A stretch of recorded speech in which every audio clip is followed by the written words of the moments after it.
নির্বাচন আয়োজনে গুরুদায়িত্ব পালনে ব্যর্থতার সুযোগ নেই মন্তব্য সিইসির। কঠোর পদক্ষেপে ইসির সহযোগিতা চান আইজিপি। তারেক রহমানের দেশে ফেরা উপলক্ষে বিএনপির মিছিল। জমিয়তে উলামায়ে ইসলামের জন্য 4 আসন ছাড়ল দলটি। দিল্লিতে বাংলাদেশ হাইকমিশনের সামনে হিন্দুত্ববাদী সংগঠনগুলোর বিক্ষোভ। ঢাকায় ভারতের হাইকমিশনারকে তলব। নোয়াখালীতে দুদল সন্ত্রাসীর মধ্যে সংঘর্ষে 5 জন নিহত। চর দখলের জেরে আহত বেশ কয়েকজন। ভেনেজুয়েলাকে ঘিরে যুক্তরাষ্ট্রের অবরোধ জোরদার। মাদুরোকে সরে দাঁড়ানোর পরামর্শ ডোনাল্ড ট্রাম্পের। স্বাগত জানাচ্ছি দ্য বিজনেস স্ট্যান্ডার্ডের নিয়মিত আয়োজন টিবিএস রাত 8টার সংবাদে। সঙ্গে আছি তামান্না খন্দকার। দেখছিলেন সংবাদ শিরোনাম, এবার বিস্তারিত। যেখানেই নিরাপদ লেনদেন সেখানেই টেলিক্যাশ। টেলিক্যাশ, নিরাপদ লেনদেন নিমিষেই। দেশের যুগ সন্ধিকালে একটি সুষ্ঠু, অবাধ ও গ্রহণযোগ্য নির্বাচন আয়োজনের মতো গুরুদায়িত্ব পালনে কোথাও কোনো ব্যর্থতার অবকাশ নেই বলে মন্তব্য করেছেন প্রধান নির্বাচন commissioner AMM Nasir Uddin. 23 December সকালে রাজধানীর আগারগাঁওয়ে নির্বাচন কমিশন ভবনের অডিটোরিয়ামে আয়োজিত এক মত বিনিময় সভায় এই মন্তব্য করেন তিনি। আয়োজনে বিভাগীয় কমিশনার, পুলিশ কমিশনার, ডিআইজি, জেলা প্রশাসক, পুলিশ সুপার ও আঞ্চলিক নির্বাচন কর্মকর্তাদের নির্বাচন ব্যবস্থাপনা বিষয়ে ব্রিফ করেন সিইসি। এদিকে দেশের আইন শৃঙ্খলা পরিস্থিতি নিয়ন্ত্রণে ব্যবস্থা নিতে নির্বাচন কমিশনের সহযোগিতা চেয়েছেন পুলিশ মহাপরিদর্শক বাহারুল আলম।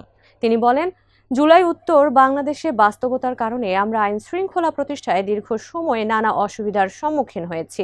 আমাদের এই অবস্থা থেকে বেরিয়ে আসতে হবে। 23 ডিসেম্বর রাজধানীর আগারগাঁওয়ে নির্বাচন ভবনে মাঠ প্রশাসন ও নির্বাচন কর্মকর্তাদের জন্য ইসি আয়োজিত এক সভায় কথা বলেন আইজিপি।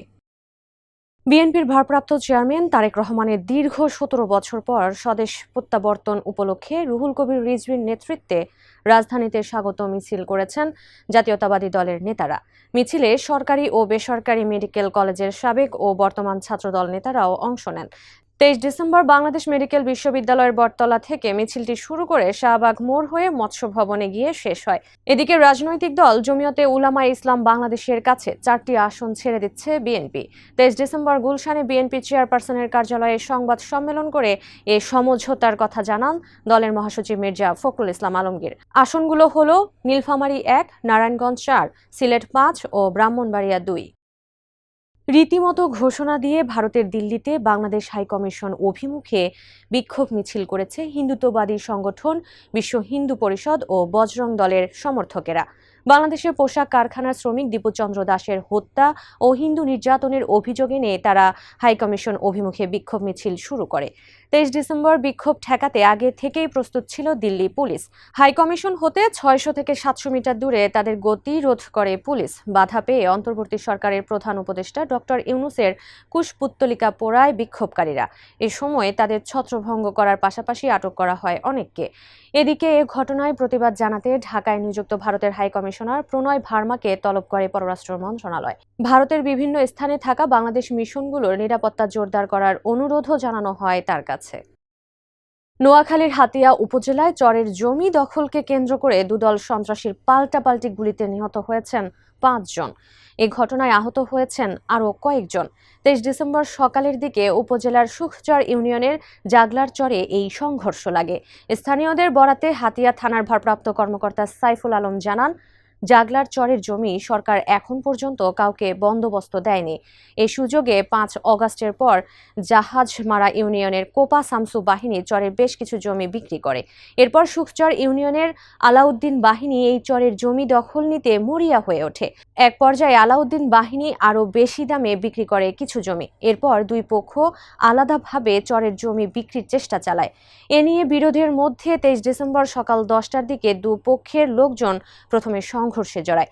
এক পর্যায়ে উভয় পক্ষ মুখোমুখি অবস্থান নিয়ে ছুটতে শুরু করে গুলি। রাশিয়া চীনের সমর্থনে কঠোর অবস্থানে না থেকে ভেনেজুয়েলার প্রেসিডেন্ট নিকোলো মাদুরোকে ক্ষমতা থেকে সরে যাওয়ার আহ্বান জানিয়েছেন যুক্তরাষ্ট্রের প্রেসিডেন্ট ডোনাল্ড ট্রাম্প। স্থানীয় সময় 22 ডিসেম্বর ফ্লোরিডায় নিজের বাসভবনে সাংবাদিকদের প্রেসিডেন্ট ট্রাম্প বলেন, ক্ষমতা থেকে সরে যাওয়া মাদুরোর জন্য বুদ্ধিমানের কাজ হবে, অন্যথায় মাদুরোর জন্য ভবিষ্যৎ পরিস্থিতি আরও কঠিন হবে। এদিকে রাজনৈতিক চাপের মধ্যেই ভেনেজুয়েলার তেল খাতকে লক্ষ্য করে নৌ অবরোধ আরও জোরদার করেছে যুক্তরাষ্ট্র। ট্রাম্পের অভিযোগ, তেল বিক্রি থেকে অর্জিত অর্থ মাদক সন্ত্রাস, মানব পাচার, হত্যা ও অপহরণের মতো অপরাধমূলক কর্মকাণ্ডে ব্যবহার করছে মাদুরো সরকার। প্রেসিডেন্ট ট্রাম্পের দাবি, তেল খাতকে রাষ্ট্রীয় মালিকানায় নেয়ার মাধ্যমে এর ওপর নিয়ন্ত্রণ প্রতিষ্ঠা করেছেন নিকোলো মাদুরো। এর বিরোধিতা করে পুনরুদ্ধারের ইঙ্গিত দেন ডোনাল্ড ট্রাম্প। দর্শক, এই ছিল টিভিএস রাত ৮টার সংবাদে। এতক্ষণ সাথে থাকার জন্য ধন্যবাদ সবাইকে।